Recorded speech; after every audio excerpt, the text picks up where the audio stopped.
নমস্কাৰ, মই আপোনালোকৰ বন্ধু হুছেইন ছাৰ। এতিয়া মই আপোনালোকৰ আগত এটা এক্টিভিটি কৰাম। আমাৰ ছাত্ৰ ছাত্ৰীসকল বিদ্যালয়ৰ আছে, তেওঁলোকে কৰিব। এক্টিভিটিটো কৰাৰ পিছত আমি আপোনালোকক বুজাই দিম যে এই এক্টিভিটিটোৰ দ্বাৰা আমি ছাত্ৰ ছাত্ৰীসকলক কি বুজাব পাৰোঁ।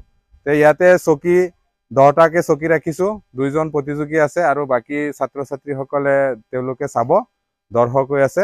এতিয়া খেলৰ নিয়মটো হ'ল যে এজনে কি কৰিব লাগিব, প্ৰথমৰ পৰা চকীখিনি ইয়াত আনি সামৰিব লাগিব আৰু এজনে একে শেষৰ পৰা চকীখিনি ইয়াত আনি পেলাই সামৰিব লাগিব। গতিকে আমি খেলটো চাওঁ, কোনে খেলটোত জয়ী হয়। যদি আপোনালোকে মোৰ ফেচবুক পেজ আৰু ইউটিউব চেনেলটো এতিয়াও ছাবস্ক্ৰাইব কৰা নাই, আপোনালোকক মই অনুৰোধ জনাইছোঁ যে এনেকুৱা ধৰণৰ ভিডিঅ' চাবৰ কাৰণে, এনেকুৱা ধৰণৰ শিক্ষামূলক ভিডিঅ' মই মোৰ পেজত আপলোড কৰি থাকোঁ আৰু ইউটিউব চেনেলতো আপলোড কৰি থাকোঁ। গতিকে আহক আমি খেলটো আৰম্ভ কৰোঁ। ঠিক আছে, আমাৰ প্ৰতিযোগী সাজু হৈছে। এতিয়া মই হুইচেল বজাই দিয়াৰ লগে লগে তোমালোকে খেলটো আৰম্ভ কৰিবা। তোমালোক ৰেডি আছানে? ৰেডি? ঠিক আছে, 1 2।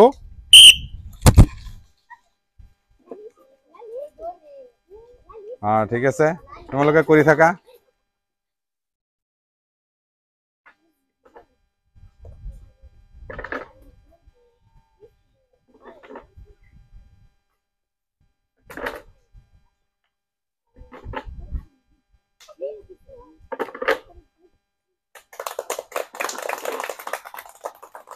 ঠিক আছে, ভাল লাগিছে। আমাৰ দৰ্শকসকলেও হাত চাপৰি বজাইছে। কোনে জয়ী হয় চাম। স্পীড কৰা, স্পীড কৰা, কোনে জয়ী হয় চাম। স্পীড কৰা, স্পীড কৰা।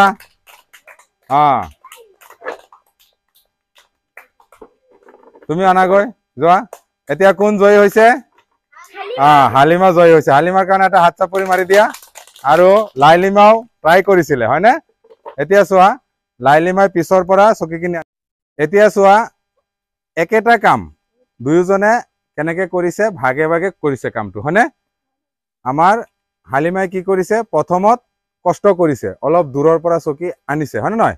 কামটো যেতিয়া আৰম্ভ কৰিছে তেতিয়াহ'লে হালিমাই কি কৰিছে, বেছি কষ্ট কৰিছে আৰু লাইলিমাই কম কষ্টতে ইয়াত আনিব পাৰিছে, হয়নে? গতিকে ইয়াৰ পৰা আমি কি বুজি পালো যে যিকোনো কাম, যে আমাৰ স্কুলৰ পঢ়াই হওক বা আমাৰ দৈনন্দিন জীৱনত যিকোনো কাম যদি আমি এটা কৰিবৰ কাৰণে যাওঁ, তেতিয়াহ'লে আমি কি কৰিব লাগে, প্ৰথমৰ পৰা কষ্ট কৰিব লাগে। যোনে জীৱনত প্ৰথমৰ পৰা কষ্ট বেছিকে কৰে, পিছৰখিনি সময় তেওঁ কি কৰিব পাৰে, আৰাম কৰিব পাৰে। যেনেকে আমাৰ পৰীক্ষাত যোনে প্ৰথমৰ পৰা পঢ়ি আহিছে, যে ছাৰসকলে যেতিয়া বুজাই থাকিব, যেতিয়া প্ৰথমৰ পৰা পঢ়ি আহি থাকিব, তেতিয়াহ'লে তেওঁ কি হ'ব, পৰীক্ষাৰ সময়ত বস্তুবিলাক কি লাগিব, সহজ সহজ লাগিব, হয়নে? আৰু আমি কি কৰোঁ যে আগতে আমি একো কাম নকৰোঁ, ছাৰে পঢ়াই দিয়াবিলাক নপঢ়োঁ, কিন্তু পৰীক্ষাৰ সময়ত আমি কি কৰোঁ, দিনে ৰাতিয়ে পঢ়ি থাকোঁ, দিনে ৰাতিয়ে পঢ়ি থাকোঁ। তেতিয়া আমাৰ কথাবিলাক কি হয়, মনত নাথাকে, হয়নে? যিটো মানে কথা আমি প্ৰমাণ কৰিলোঁ যে পঢ়াই হওক বা আমাৰ জীৱনৰ যিকোনো কাম যদি আমি কৰিব বিচাৰোঁ, তেতিয়াহ'লে আমি কি কৰিব লাগিব, প্ৰথমৰ পৰা কি কৰিব লাগিব, কষ্ট কৰিব লাগিব। প্ৰথমৰ পৰা কষ্ট কৰিলে সেইজন মানুহে জীৱনৰ শেষত গৈ পেলাই আৰাম কৰিব পাৰিব।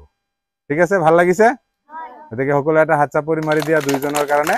গতিকে এনেকুৱা ধৰণৰ আৰু খেল আমি আমাৰ এই পেজটোৰ জৰিয়তে আপলোড কৰোঁ আৰু চেনেলৰ জৰিয়তে আপলোড কৰোঁ। গতিকে আপোনালোকক পুনৰবাৰ অনুৰোধ জনাইছোঁ, এনেকুৱা ধৰণৰ এক্টিভিটি যদি আপোনালোকে চাব বিচাৰে, তেতিয়াহ'লে আমাৰ চেনেলটো লাইক কৰিব, ছাবস্ক্ৰাইব কৰিব আৰু কমেণ্ট কৰি জনাব, যাতে ভৱিষ্যতে আমি আৰু এনেকুৱা ধৰণৰ খেল খেলাবৰ কাৰণে আপোনালোকৰ ফালৰ পৰা পৰামৰ্শ পাওঁ। ধন্যবাদ।